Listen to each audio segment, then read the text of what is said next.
أعوذ بالله من الشيطان الرجيم. بسم الله الرحمن الرحيم. آمنوا بالله ورسوله وأنفقوا مما جعلكم مستخلفين فيه، فالذين آمنوا منكم وأنفقوا لهم أجر كبير. آمنوا بالله ورسوله وأنفقوا مما جعلكم مستخلفين فيه، فالذين آمنوا منكم وأنفقوا لهم أجر كبير. وما لكم لا تؤمنون بالله والرسول يدعوكم لتؤمنوا بربكم وقد أخذ ميثاقكم إن كنتم مؤمنين.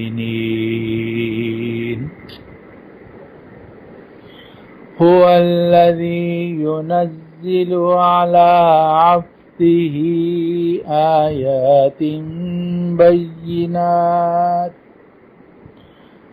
هو الذي ينزل على عبده آيات بينات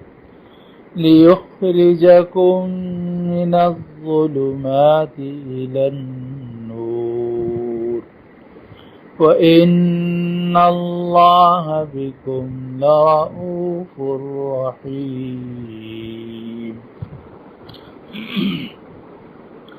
وما لكم ألا تنفقوا في سبيل الله ولله ميراث السماوات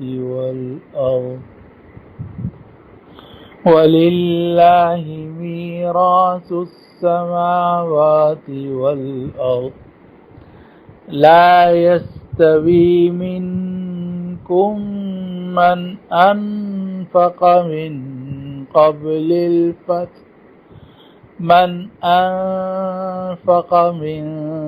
قبل الفتح وقاتل، أولئك أعظم درجة من الذين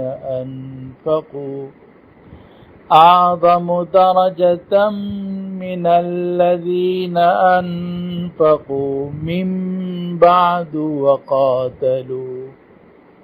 وكلا وعد الله الحسنى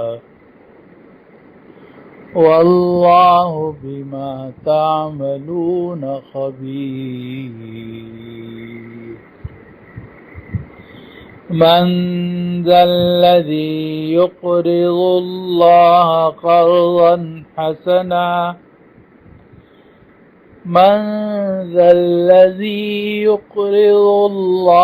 قرضا حسنا فيضاعفه له وله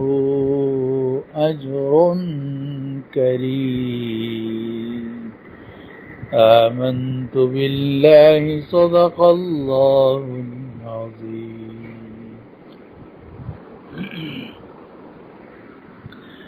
ایمان لاؤ اللہ پر، اس کے رسول پر، اور خرچ کرو ان چیزوں میں سے جن کو اللہ نے تمہیں نائب بنایا ہے تو تم میں سے جو لوگ ایمان رکھیں گے اور خرچ کرتے رہیں گے ان کے لیے بڑا اجر ہے۔ اور تمہیں کیا ہو گیا، تم اللہ پر کیوں ایمان نہیں رکھتے؟ اور رسول تمہیں بلاتا ہے تاکہ تم اپنے پروردگار پر ایمان رکھو، اور اس نے تم سے عہد بھی لیا ہے اگر تم مومن ہو۔ وہ اللہ ہی تو ہے جو اپنے بندے پر کھلی آیتیں نازل کرتا ہے تاکہ تمہیں تاریکیوں سے روشنی کی طرف نکالے، اور بے شک اللہ تمہارے اوپر بہت مہربان نہایت رحم کرنے والا ہے۔ اور تمہیں کیا ہو گیا کہ تم اللہ کے راستے میں خرچ نہیں کرتے، اور حالانکہ آسمانوں اور زمینوں کی میراث اللہ ہی کے لیے ہے۔ تم میں سے جن لوگوں نے فتح مکہ سے پہلے خرچ کیا اور جہاد کیا وہ برابر نہیں ہو سکتے دوسرے لوگوں کے۔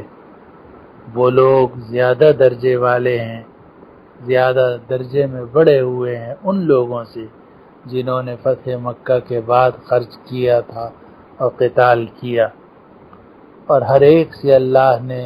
بھلائی کا وعدہ کیا ہے، اور جو کچھ تم کر رہے ہو اللہ اس کی خوب خبر رکھنے والا ہے۔ وہ کون ہے جو اللہ کو اچھا قرضہ دے اور اللہ دگنا چوگنا کر کے اس کو واپس کرے، اور اس کے لیے عزت والا اجر بھی ہوگا۔ یہ ہے ان آیات مبارکہ کا مفہوم جو آج کی مجلس میں تلاوت کی گئی ہیں، اور آج کی مجلس میں سورۃ الحدید کی آیت نمبر 7 سے لے کر آیت نمبر 11 تک کی آیات ہم نے تلاوت کی ہیں۔ سورۃ الحدید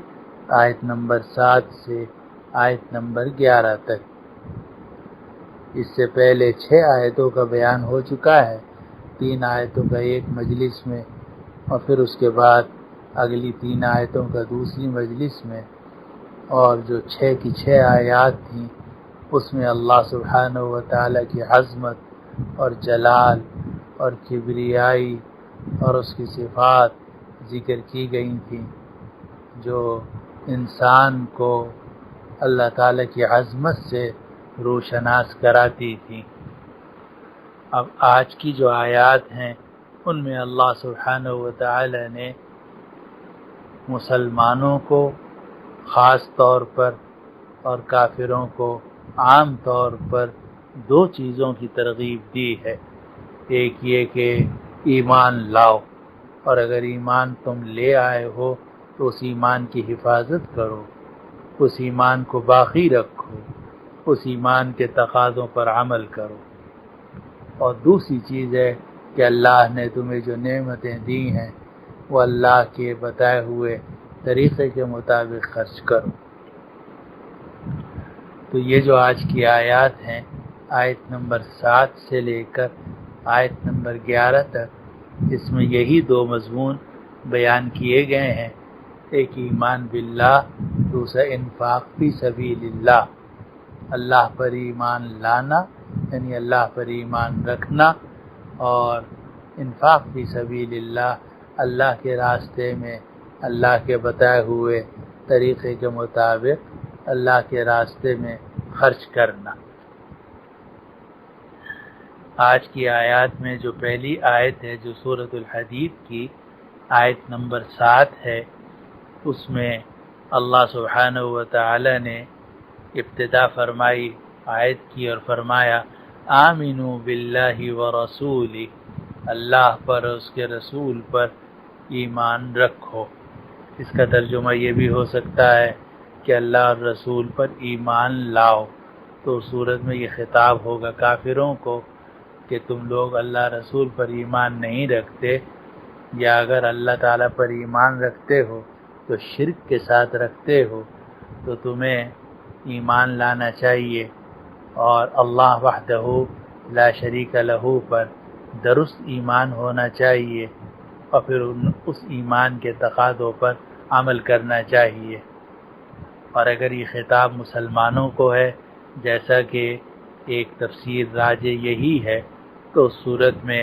آمینو باللہ و رسولہ کا مفہوم و ترجمہ یہ ہوگا کہ اللہ رسول پر ایمان رکھو، اللہ رسول پر ایمان رکھو۔ اور یہ اللہ رسول پر ایمان رکھنا یہ ایک مومن کی زندگی کا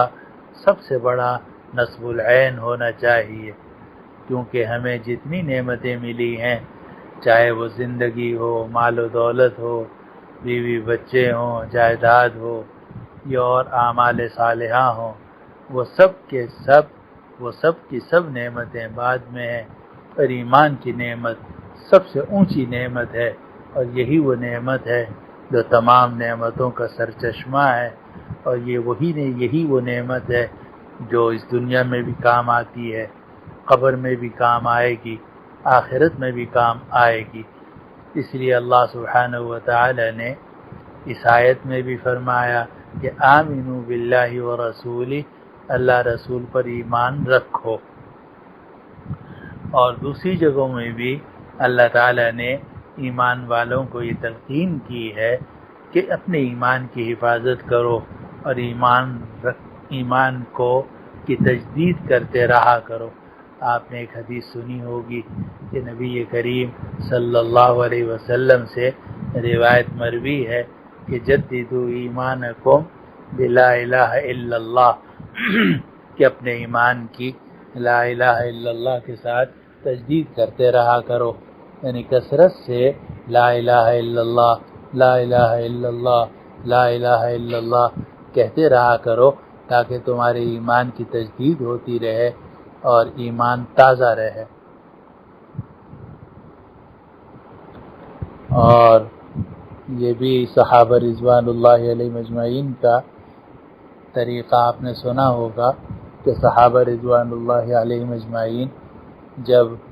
ایک دوسرے سے ملاقات کرتے تھے تو ملاقات کرنے کے بعد وہ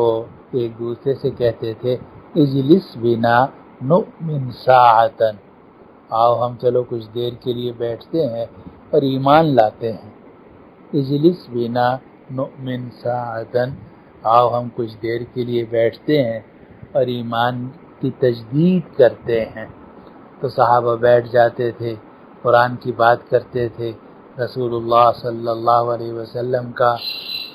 تذکرہ فرماتے تھے، اس کے نتیجے میں ایمان تازہ ہو جاتا تھا۔ اور اسی لیے خود آپ نے بھی محسوس کیا ہوگا کہ آپ حضرات کسی اللہ والے کی مجلس میں جائیں پھر واپس آئیں تو آپ کہتے ہیں یا محسوس کرتے ہیں کہ بھئی ایمان تازہ ہو گیا ماشاءاللہ۔ تو یہ ایمان کی تجدید جو ہے یہ بڑی اہم بات ہے، اور اس کا صحابہ بھی خیال رکھتے تھے۔ نبی کریم صلی اللہ علیہ وسلم نے بھی اس کی تجدید کا حکم دیا، اور قرآن مجید کی سورۃ النساء میں ہے یا ایھا الذین آمنوا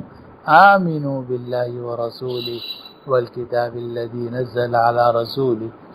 اے وہ لوگ جو ایمان لائے ہو، ایمان لاؤ اللہ پر، اس کے رسول پر۔ تو وہ لوگ جو ایمان لائے ہو، ایمان لاؤ یعنی اپنے ایمان کی تجدید کرو۔ تو ایمان کی تجدید کرتے رہنا چاہیے، اور اس کا بہترین طریقہ کتاب اللہ کی تلاوت اور کتاب اللہ کا مطالعہ ہے، احادیث شریف کا پڑھنا اور ان کو سمجھنا ہے، اور صحابہ رضوان اللہ علیہ اجمعین اور اولیاء اللہ کی سیرت کا مطالعہ کرنا ہے اور ان کی باتوں کو سمجھنا ہے۔ تو یہ سب ایمان کی تجدید کے طریقے ہیں۔ تو اللہ تعالیٰ نے سورۃ الحدید کی آیت نمبر 7 کے شروع میں فرمایا آمنوا باللہ ورسولہ، اللہ رسول پر ایمان رکھو، اللہ رسول پر ایمان رکھو۔ وَأَنفِقُوا مِمَّا جَعَلَكُم مُّسْتَخْلَفِينَ فِيهِ، اور خرچ کرو ان چیزوں میں سے جو اللہ نے تمہیں نائب بنا کر دی ہیں۔ اللہ رسول پر ایمان رکھو اور خرچ کرو ان چیزوں میں سے جو اللہ نے تمہیں نائب بنا کر دی ہیں۔ تو یہ جو آیت ہے یہ ہمیں بتا رہی ہے کہ ایمان کا ایک لازمی تقاضا یہ ہے کہ آدمی یہ بات عقیدے کے درجے میں اچھی طرح سمجھ لے کہ جو کچھ اللہ نے مجھے دیا ہے تو وہ امانت ہے میرے پاس۔ ہم جب بچے تھے تو ہمارے جو اساتذہ تھے وہ ہمیں یہ جملہ سکھا دیتے تھے، این امانت چند روزہ نزد ماست ورنہ مالک ہر شے خداست، کہ یہ سب چیزیں ہمارے پاس چند روزہ امانت ہیں ورنہ ہر چیز کا مالک اللہ تعالی ہے۔ تو اللہ سبحانہ و تعالی نے سورۃ الحدید کی اس آیت میں فرمایا کہ اللہ رسول پر ایمان رکھو اور جو کچھ اللہ نے تمہیں نائب بنا کر دیا ہے اس میں سے خرچ کرو۔ تو حکم دیا انفقو، خرچ کرو خرچ کرو خرچ کرو۔ اب کہاں خرچ کرو؟ جہاں خرچ کرنے کا اللہ نے حکم دیا ہے، ماں پہ خرچ کرو، والد پہ خرچ کرو، بیوی بچوں پر خرچ کرو، پڑوسیوں پر خرچ کرو، غرباء فقراء مساکین پر خرچ کرو، مسجد پر خرچ کرو، مدرسے پر خرچ کرو، تبلیغ میں خرچ کرو، جہاد میں خرچ کرو، اپنے اوپر خرچ کرو، اپنی راحت پر خرچ کرو، اپنے آرام پر خرچ کرو۔ یہ سارا خرچ جو جائز کے دائرے میں ہو، جو جواز کے دائرے کے اندر ہو، وہ سب کا سب انفاق فی سبیل اللہ میں داخل ہے۔ ایک آدمی نبی کریم صلی اللہ علیہ وسلم کی خدمت میں حاضر ہوا، عرض کیا کہ میرے پاس 1 دینار ہے، میں کیا کروں؟ فرمایا اپنے اوپر خرچ کرو۔ کہا جی 1 اور دینار ہے، فرمایا کہ اپنے گھر والوں پر خرچ کرو۔ کہا جی 1 اور دینار ہے، فرمایا جہاں مناسب سمجھو خرچ کرو۔ تو اپنے اوپر خرچ کرنا، اپنی بیوی بچوں پر خرچ کرنا، اور جہاں ضرورت محسوس ہو وہاں خرچ کرنا، اور جہاں اللہ تعالیٰ کا حکم ہو وہاں خرچ کرنا، یہ ایمان کا لازمی تقاضا ہے۔ اور اللہ تعالیٰ شیخ الحدیث حضرت مولانا زکریا صاحب قدس اللہ سرہ کو جزائے خیر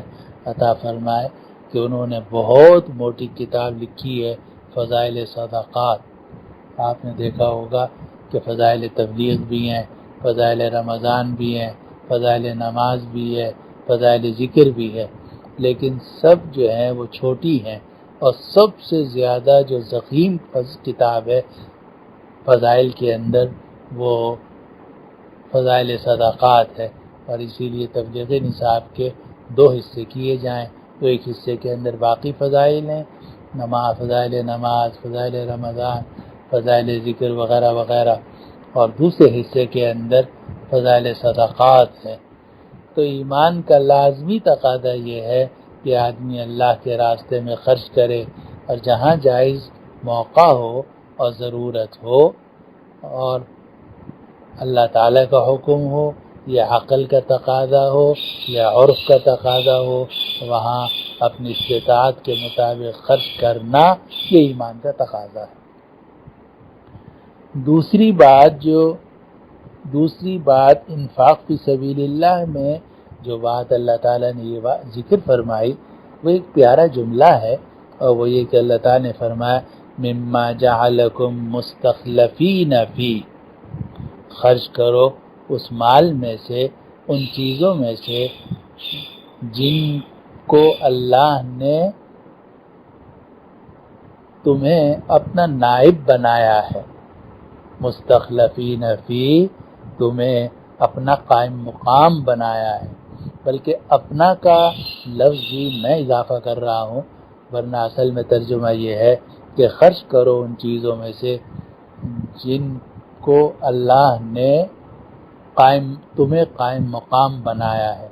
اب تمہیں قائم مقام بنایا ہے، اس میں 2 مفہوم ہیں۔ ایک مفہوم تو یہ ہے کہ جتنی چیزیں تمہارے پاس ہیں، چاہے وہ کپڑا ہو، چاہے مکان ہو، چاہے جائیداد ہو، چاہے مال ہو، دولت ہو، یہ سب چیزیں پہلے کسی اور کے پاس تھیں، تم نے اس سے خریدی یا محنت کی یا تجارت کی یا کسی طریقے سے تمہیں حاصل ہوئیں، تو یہ عارضی طور پر تم تک پہنچی ہیں، اور پہلے دوسرے کے پاس تھیں، اب تمہارے پاس آ گئیں۔ اب جو تمہارا سانس بند ہو جائے گا، روح نکل جائے گی، تو یہ چیزیں آگے ورثاء کی طرف چلی جائیں گی، ورثاء ان چیزوں کو تقسیم کر لیں گے، اور پھر ورثاء جو ہیں وہ آگے جہاں مناسب سمجھیں گے وہاں وہ چیزیں چلی جائیں گی۔ تو یہ سب چیزیں امانت ہے تمہارے پاس، اور اللہ نے عارضی طور پر تمہیں ان چیزوں کا مالک بنایا ہے اور قائم مقام بنایا ہے۔ اور اسی کا دوسرا مفہوم یہ ہے کہ یہ ساری چیزیں اللہ تعالیٰ کی امانت ہے۔ جس کے پاس جو چیز ہے وہ اللہ تعالیٰ کی امانت ہے، کیونکہ کوئی بھی آدمی ہمیشہ کے لیے کسی چیز کا مالک نہیں رہتا۔ 60 سال، 70 سال، 80 سال، آج کل کے زمانے میں 90 سال، 100 سال عمر ہوگی، اس کے بعد تو اس کو یہ چیزیں چھوڑ کر جانی ہی ہوں گی۔ اس سے پہلے کسی اور کے پاس تھیں، بعد میں کسی اور کے پاس ہوں گی۔ اللہ تعالیٰ ملکیتیں تبدیل فرماتے رہتے ہیں، اور کہنے کو وہ ملکیت ہوتی ہے، لیکن حقیقت میں وہ اللہ تعالیٰ کی طرف سے امانت ہوتی ہے بندے کے پاس۔ جب بندے کے پاس امانت ہے تو اس کی حفاظت بھی کرنی چاہیے، اور اس کو جہاں جہاں اللہ کا حکم ہو وہاں خرچ بھی کرنا چاہیے۔ تو اللہ تعالیٰ نے فرمایا آمنوا باللہ ورسولہ، اللہ رسول پر ایمان رکھو، وانفقوا مما جعلکم مستخلفین فیہ، اور خرچ کرتے رہو ان چیزوں میں سے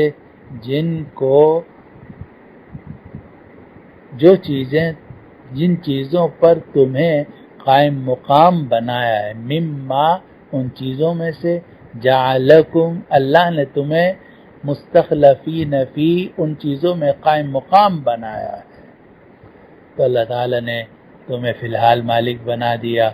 اور تمہیں قائم مقام بنا دیا دوسروں کے، اب یہ چیزیں فی الحال تمہارے قبضے میں ہیں، لیکن یاد رکھو یہ چیزیں عارضی طور پر تمہارے پاس ہیں، اس لیے اس میں سے خرچ کرتے رہو۔ اور آپ جانتے ہیں کہ آدمی کماتا تو زیادہ ہے لیکن سارا کھا نہیں سکتا۔ اگر آدمی 10,000 روپے کمائے، 20,000 کمائے، سارا خود نہیں کھا سکتا، تو جتنے گھر کے اندر روٹیاں ہیں، سالن ہے اور پھل ہیں، تو وہ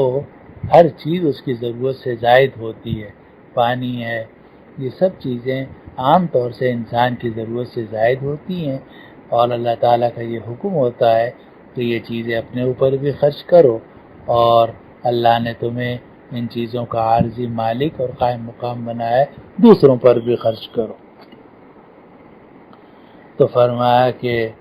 آمنوا باللہ ورسولہ، اللہ رسول پر ایمان رکھو، وانفقوا مما جعلکم مستخلفین فیہ، اور خرچ کرتے رہو ان چیزوں میں سے جن پر اللہ نے تمہیں قائم مقام بنایا ہے۔ فالذین آمنوا منکم وانفقوا، تو تم میں سے جو لوگ ایمان رکھیں گے اور خرچ کرتے رہیں گے، تم میں سے جو لوگ ایمان رکھیں گے اور خرچ کرتے رہیں گے، لہم اجر کبیر، ان کے لیے بڑا اجر ہے۔ تم میں سے جو لوگ ایمان رکھیں گے اور خرچ کرتے رہیں گے، لہم اجر کبیر، ان کے لیے بڑا اجر ہے۔ آگے آیت نمبر 8 میں فرمایا گیا وَمَا لَكُمْ لَا تُؤْمِنُونَ بِاللَّهِ، تمہیں کیا ہو گیا، تم اللہ پر ایمان کیوں نہیں رکھتے؟ تمہیں کیا ہو گیا، تم اللہ پر ایمان کیوں نہیں رکھتے؟ اشارہ اس بات کی طرف کہ اللہ تعالیٰ پر ایمان رکھنا چاہیے، اور آدمی کو بخیل اور کنجوس مکھی چوس نہیں ہونا چاہیے، بلکہ یہ سمجھنا چاہیے کہ یہ نعمتیں کسی زمانے میں میرے پاس نہیں تھیں، جب میں پیدا ہوا میرے جسم پر کپڑے نہیں تھے، اب اللہ تعالیٰ نے یہ نعمتیں عطا فرمائی ہیں، تو یہ اللہ تعالیٰ کی عطا ہے، تو میں اپنے اوپر بھی خرچ کروں اور دوسروں پر بھی خرچ کروں، دینے والا اللہ تعالیٰ ہے، وہ اور مجھے دے دے گا۔ تو فرمایا وَمَا لَكُمْ لَا تُؤْمِنُونَ بِاللَّهِ، تمہیں کیا ہو گیا، تم اللہ پر ایمان کیوں نہیں رکھتے؟ والرسول یدعوکم لتؤمنوا بربکم، اور رسول تمہیں دعوت دیتا ہے کہ تم اپنے پروردگار پر ایمان رکھو۔ رسول تمہیں دعوت دیتا ہے کہ تم اپنے پروردگار پر ایمان رکھو۔ نبی کریم صلی اللہ علیہ وسلم رسول برحق تھے، اور آپ کی دعوت کا خلاصہ ہی یہ تھا کہ اللہ پر پکا ایمان رکھو، اللہ پر یہ پکا ایمان رکھو، اپنا ایمان بناؤ، اپنے ایمان میں مٹھاس پیدا کرو، اپنے ایمان کے اندر حسن پیدا کرو، احسان پیدا کرو، اپنے ایمان کو حسین بناؤ۔ تو والرسول یدعوکم لتؤمنوا بربکم، اور رسول تمہیں دعوت دیتا ہے کہ تم اپنے پروردگار پر ایمان رکھو۔ وقد اخذ میثاقکم ان کنتم مؤمنین، اور رسول نے تم سے عہد لیا ہے اگر تم مومن ہو۔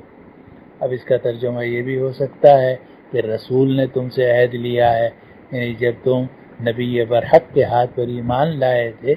اور تم نے ایمان قبول کیا تھا تو نبی نے تم سے عہد لیا تھا کہ اللہ پر ایمان رکھو گے اور اس کے راستے میں خرچ کرو گے۔ اور یہ مطلب بھی ہو سکتا ہے کہ وقد اخذ میثاقکم، اللہ نے تم سے عہد لیا تھا، یعنی جب عہد الست ہوا تھا انسانوں کو دنیا میں بھیجنے سے پہلے، عالم روحانیت میں ازل کے اندر جب اللہ تعالیٰ نے تمام روحوں کو جمع کیا تھا اور یہ فرمایا تھا الست بربکم قالوا بلا، جس کا ذکر سورہ توبہ کے اندر ہے، تو وہاں ساری تفصیل موجود ہے۔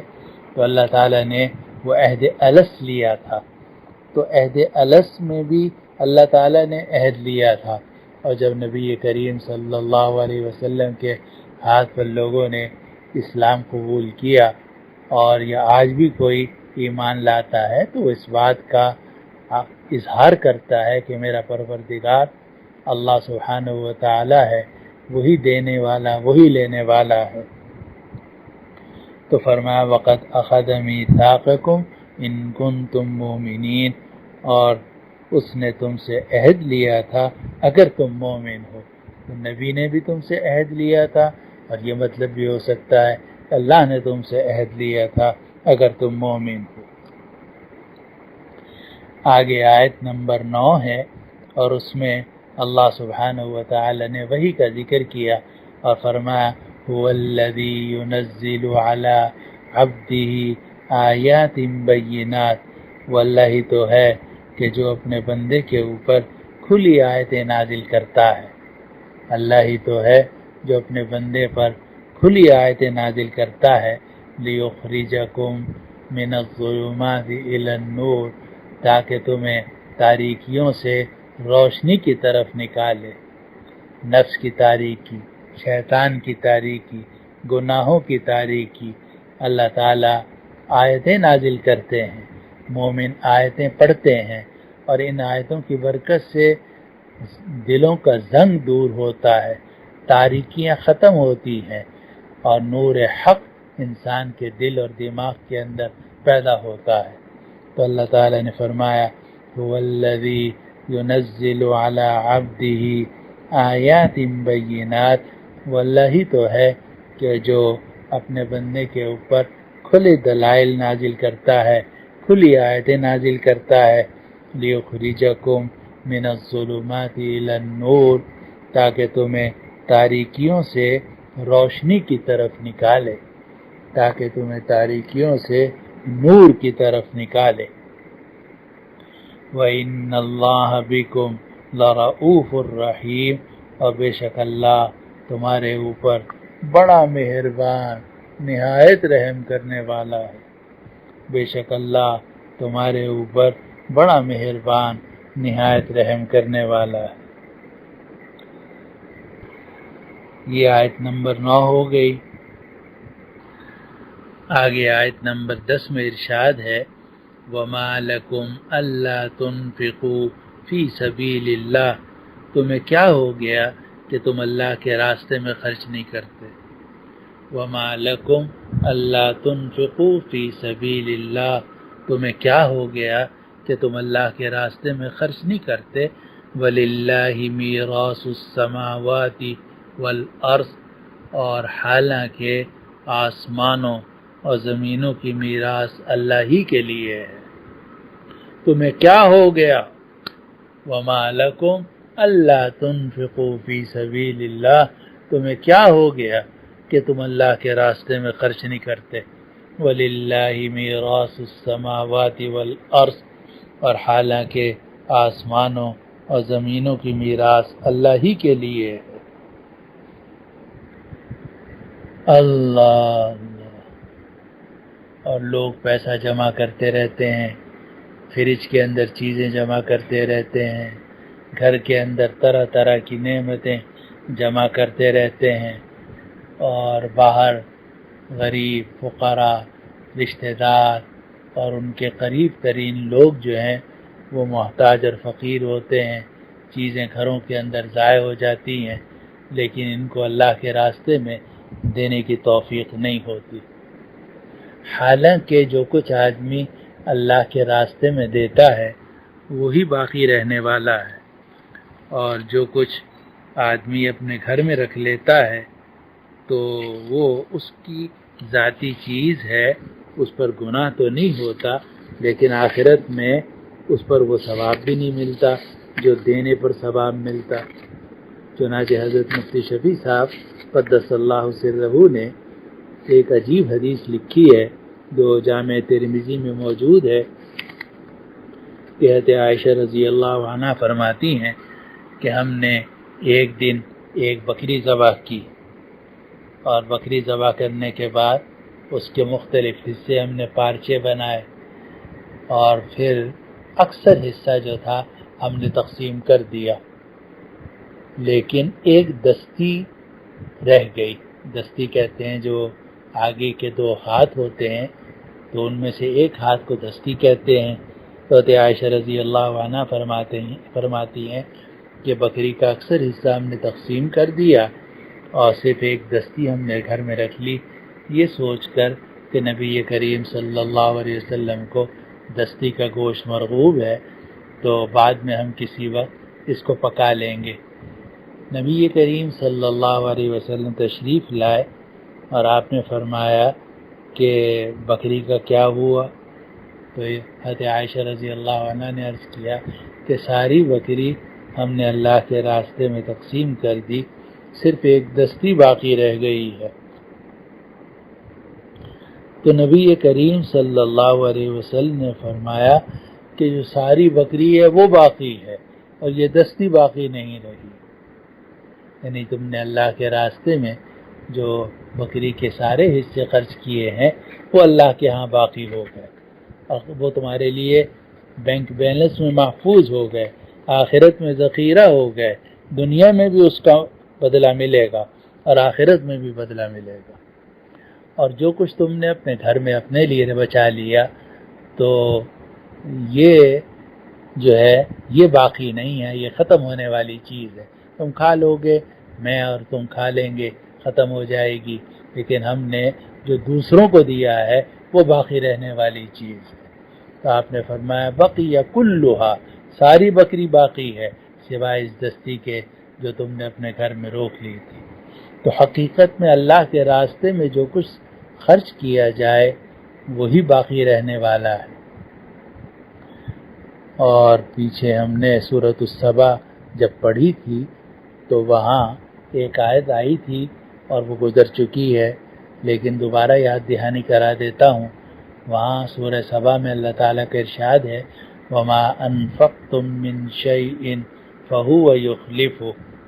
تم جو کچھ بھی خرچ کرو گے اللہ تمہیں اس کا نائب دے گا،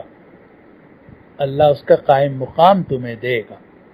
جو کچھ بھی تم خرچ کرو گے اللہ اس کا بدلہ تمہیں دے گا۔ کبھی تو بدلہ دنیا میں مل جاتا ہے کہ آدمی 10 روپے دیتا ہے، اللہ تعالیٰ 20 کر کے واپس کر دیتے ہیں، دنیا ہی میں اس کے مال کے اندر خیر و برکت ہو جاتی ہے، جتنا دیتا آگے دیتا چلا جاتا ہے اتنا ہی پیچھے سے آگے آتا چلا جاتا ہے۔ اور اگر دنیا میں نہ بھی ملے تو تو آخرت میں تو اس کا بدلہ یقینی یقینی۔ اس پر مجھے اپنے والد صاحب رحمۃ اللہ علیہ کی بات یاد آ گئی۔ میرے والد صاحب جو تھے وہ تاجر تھے، ادارہ اسلامیات دکان انارکلی میں وہاں بیٹھا کرتے تھے، تو تنگی بھی آ جاتی تھی۔ تو ایک مرتبہ میں حاضر ہوا اور میں نے عرض کیا والد صاحب سے کہ گھر میں والدہ نے پیسے مانگے ہیں کہ گھر میں مہمان آئے ہیں تو ان کے لیے گوشت خریدنا ہے۔ تو میرے والد نے فرمایا بیٹھ جاؤ بیٹے اور دیکھو اللہ تعالیٰ مدد کرے گا۔ تھوڑی دیر میں ایک گاہک آیا، اس نے کچھ چیزیں خریدی، کتابیں خریدی، تو جو پیسے ملے وہ والد صاحب نے مجھے دیے کہ جاؤ یہ لے جاؤ اور اپنی امی کو دے دو۔ اور والد صاحب ہم سے یہ فرماتے تھے کہ جب میرے اوپر رزق میں تنگی ہوتی ہے تو میں اپنے گھر والوں پر خرچہ بڑھا دیتا ہوں، اپنے قریب کے لوگوں پر، بیوی ہے، بچے ہیں اور اہل خانہ ہیں، ملازم ہیں اور قریب کے لوگ ہیں، ان پر خرچہ بڑھا دیتا ہوں کہ جب میں آگے دیتا ہوں اللہ تعالیٰ پیچھے سے مجھے عطا فرما دیتے ہیں۔ تو سورۃ السبا میں بھی ارشاد ہے کہ ما انفقتم من شیء فهو یخلفہ، جو کچھ تم اللہ کے راستے میں خرچ کرو گے اللہ اس کا بدل تمہیں دے گا۔ تو کبھی بدل دنیا میں ملتا ہے اور کبھی بدل آخرت میں ملتا ہے اور کبھی دونوں جگہ ملتا ہے۔ بہرحال اس وقت سورۃ الحدید کی بات چل رہی ہے، تو سورۃ الحدید کی آیت نمبر 10 کے شروع میں فرمایا وَمَا لَكُمْ أَلَّا تُنْفِقُوا فِي سَبِيلِ اللَّهِ، تمہیں کیا ہو گیا، تم اللہ کے راستے میں کیوں خرچ نہیں کرتے؟ وَلِلَّهِ مِيرَاثُ السَّمَاوَاتِ وَالْأَرْضِ، اور آسمانوں اور زمینوں کی میراث اللہ کے لیے ہے۔ حالانکہ آسمانوں اور زمینوں کی میراث اللہ کے لیے ہے۔ اشارہ کر دیا کہ جتنی چیزیں تمہارے پاس ہیں وہ تمہاری نہیں ہیں، تمہیں عارضی طور پر مالک بنایا گیا ہے، لیکن کچھ عرصے کے بعد جب تم مر جاؤ گے یہ ساری چیزیں ورثہ کی ہوں گی، اور اصل میں ورثہ کی بھی نہیں ہے بلکہ ان سب چیزوں کا وارث اللہ تعالیٰ ہے۔ آپ نے اللہ تعالیٰ کے اسماء حسنہ سنے ہوں گے، الوارث الرشید الصبور، تو وارث اللہ تعالیٰ کا نام ہے۔ تو حقیقت میں جب کوئی آدمی مرتا ہے تو اس کے بیوی بچے وارث ہوتے ہیں، لیکن حقیقت میں بیوی بچے وارث نہیں ہوتے بلکہ اللہ تعالیٰ وارث ہوتے ہیں۔ یہی وجہ ہے کہ کبھی بچے پہلے مر جاتے ہیں اور کسی کا انتقال ہو گیا بچوں کا تو وہ تو وارث نہ ہوگا، اصل وارث اللہ تعالیٰ ہے۔ تو یہاں بھی اللہ تعالیٰ نے یہ بات ارشاد فرمائی کہ تمہیں کیا ہو گیا کہ تم اللہ کے راستے میں خرچ نہیں کرتے، اور حالانکہ آسمانوں اور زمینوں کی میراث اللہ کے لیے ہے۔ آگے آیت نمبر 10 میں ایک بڑی اہم بات ذکر کی گئی اور وہ صحابہ کرام رضوان اللہ علیہم اجمعین سے متعلق ہے کہ صحابہ کرام رضوان اللہ علیہم اجمعین کے طبقات ہیں۔ یوں تو سارے کے سارے صحابہ رضی اللہ عنہم اجمعین ہیں، سارے صحابہ جنتی ہیں، کلم وعد اللہ الحسنہ، سب سے اللہ نے جنت کا اور بھلائی کا وعدہ کیا ہے، لیکن صحابہ میں پھر درجات ہیں۔ سب سے اونچا درجہ ہے ابو بکر صدیق کا، پھر عمر فاروق کا، پھر عثمان غنی کا، پھر علی مرتضیٰ کا، جسے کہا جاتا ہے کہ صحابہ کرام خلفائے راشدین علی ترتیب الخلافہ، پھر عشرہ مبشرہ، پھر اصحاب بدر، پھر اصحاب احد، پھر اصحاب بیعت الرضوان، جو کہ بیعت الرضوان میں شریک ہوئے اور جن کے بارے میں لقد رضی اللہ عن المؤمنین اذ یبایعونک کی آیت نازل ہوئی۔ پھر اس کے بعد وہ صحابہ ہیں جو فتح مکہ سے پہلے مسلمان ہوئے اور انہوں نے فتح مکہ سے پہلے مسلمان ہو کر جہاد میں بھی حصہ لیا اور اللہ کے راستے میں خرچ کیا۔ اور پھر اس کے بعد درجہ ہے ان صحابہ کا جو فتح مکہ کے بعد مسلمان ہوئے۔ تو یہ جو آیت نمبر 10 ہے اس میں اللہ تعالیٰ نے یہ بات ارشاد فرمائی کہ لا یستوی منکم من انفق من قبل الفتح وقاتل، کہ جن لوگوں نے فتح مکہ سے پہلے اللہ کے راستے میں خرچ کیا اور جہاد کیا وہ تمہارے برابر نہیں ہو سکتے، یعنی تم سے وہ افضل ہیں، تمام مسلمانوں سے افضل ہیں، تمام صحابہ سے افضل ہیں۔ وہ صحابہ سب سے افضل ہیں جو فتح مکہ سے پہلے مسلمان ہوئے۔ فرمایا لا یستوی منکم من انفق من قبل الفتح وقاتل، تمہارے برابر نہیں ہو سکتے وہ لوگ جو فتح مکہ سے پہلے جنہوں نے خرچ کیا اور جنہوں نے جہاد کیا، اولئک اعظم درجۃ، کیونکہ جو لوگ فتح مکہ سے پہلے مسلمان ہوئے اور انہوں نے اللہ کے راستے میں خرچ کیا اور جہاد کیا، اعظم درجۃ، ان کا درجہ بڑا عظیم ہے، بہت بڑا ہوا ہے، من الذین انفقوا من بعد وقاتلوا، ان لوگوں کے مقابلے میں جو بعد میں جنہوں نے خرچ کیا اور قتال کیا۔ جن لوگوں نے فتح مکہ کے بعد خرچ کیا اور فتح مکہ کے بعد قتال کیا ان کا درجہ کم ہے، اور جو فتح مکہ سے پہلے لوگ مسلمان ہوئے ان کا درجہ زیادہ ہے۔ اور یہ بات نص سے ثابت ہے، قرآن مجید کی آیت سے ثابت ہے، اس کا انکار نہیں ہو سکتا۔ اس لیے اس پر ایمان رکھنا ضروری ہے کہ جو صحابہ فتح مکہ سے پہلے مسلمان ہوئے وہ افضل ہیں ان صحابہ سے جو فتح مکہ کے بعد مسلمان ہوئے، اور وہ صحابہ افضل ہیں جنہوں نے فتح مکہ سے پہلے اللہ کے راستے میں خرچ کیا اور جہاد کیا ان صحابہ سے جو فتح مکہ کے بعد جنہوں نے جہاد کیا اور اللہ کے راستے میں خرچ کیا۔ لیکن آگے فرمایا وَكُلًّا وَعَدَ اللَّهُ الْحُسْنَى، اور ہر ایک سے اللہ نے اچھائی کا وعدہ کیا ہے، ہر ایک سے اللہ نے جنت کا وعدہ کیا ہے۔ حسنہ سے مراد ہے بھلائی، حسنہ کا ترجمہ بھلائی، مراد جنت ہے۔ وَكُلًّا وَعَدَ اللَّهُ الْحُسْنَى، ہر ایک سے اللہ نے بھلائی کا وعدہ کیا ہے، یعنی تمام صحابہ کے لیے اجر و ثواب ہے۔ الصحابۃ کلہم عدول، سب کے سب صحابہ جو ہیں وہ عادل ہیں، سب کے سب صحابہ جو ہیں وہ عادل ہیں، اور سب کے سب صحابہ اصحابی کالنجوم فبأیہم اقتدیتم اہتدیتم، لیکن اس کے باوجود جو صحابہ فتح مکہ سے پہلے مسلمان ہوئے ان کے درجہ بڑا ہوا ہے ان صحابہ سے جو فتح مکہ کے بعد مسلمان ہوئے، البتہ ہیں سب جنتی۔ وَكُلًّا وَعَدَ اللَّهُ الْحُسْنَى، اور ہر ایک سے اللہ نے جنت کا وعدہ کیا ہے۔ وَاللَّهُ بِمَا تَعْمَلُونَ خَبِيرٌ، اور جو کچھ تم کر رہے ہو اللہ اس کی خبر رکھنے والا ہے۔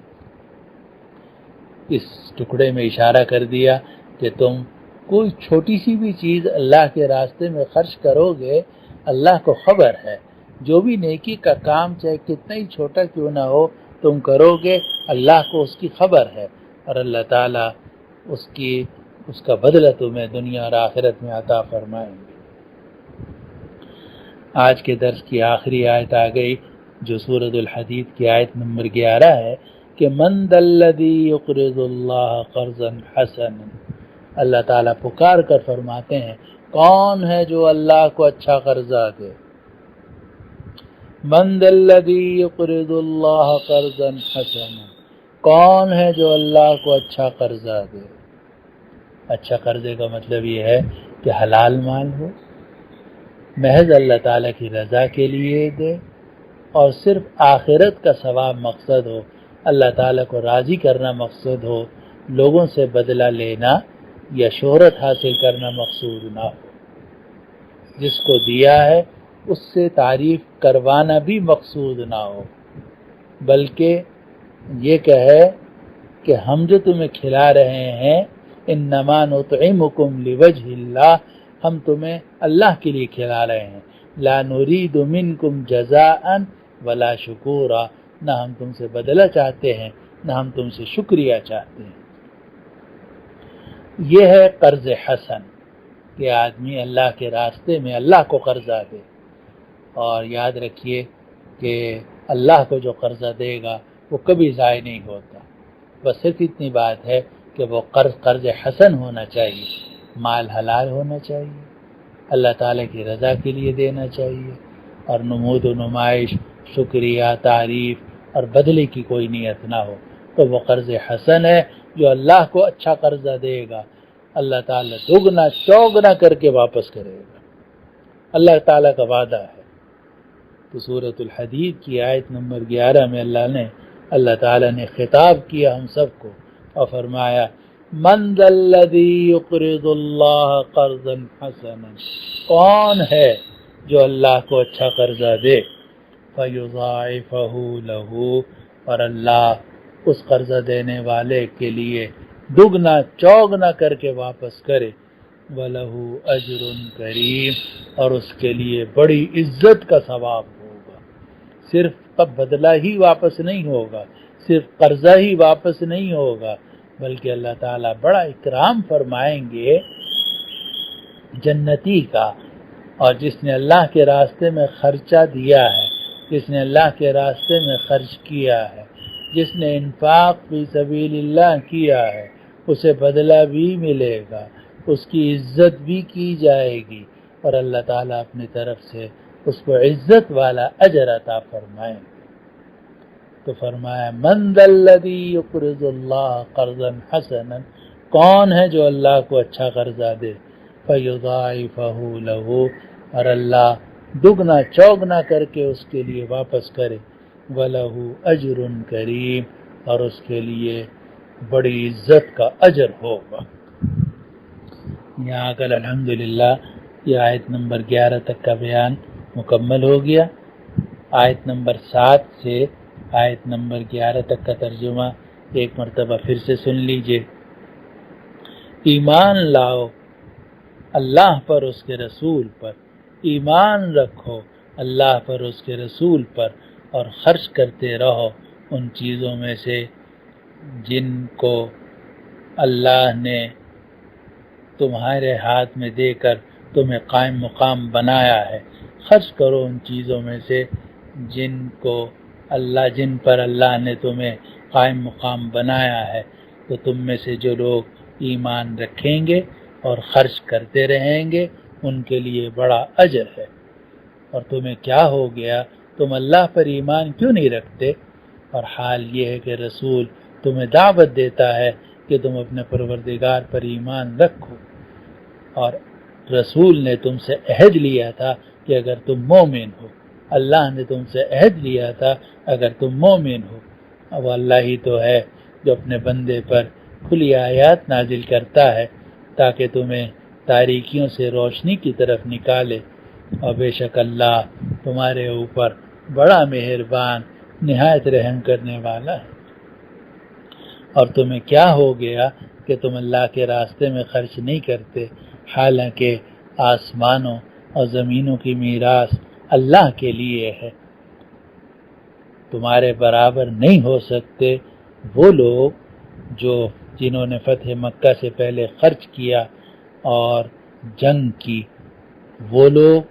زیادہ عظیم درجے والے ہیں ان لوگوں سے جنہوں نے فتح مکہ کے بعد خرچ کیا تھا اور قتال کیا تھا، اور ہر ایک سے اللہ نے جنت کا وعدہ کیا ہوا ہے، اور جو کچھ تم کر رہے ہو اللہ اس کی خوب خبر رکھنے والا ہے۔ کون ہے جو اللہ کو اچھا قرضہ دے تو اللہ دگنا چوگنا کر کے اسے واپس کرے گا، اور اس کے لیے بڑی عزت کا ثواب ہے۔ وآخر دعوانا ان الحمد للہ رب العالمین، وصلی اللہ وسلم وبارک علی حبیبنا وسیدنا وشفیعنا ومولانا محمد وعلى آلہ واصحابہ اجمعین برحمتک یا ارحم الراحمین۔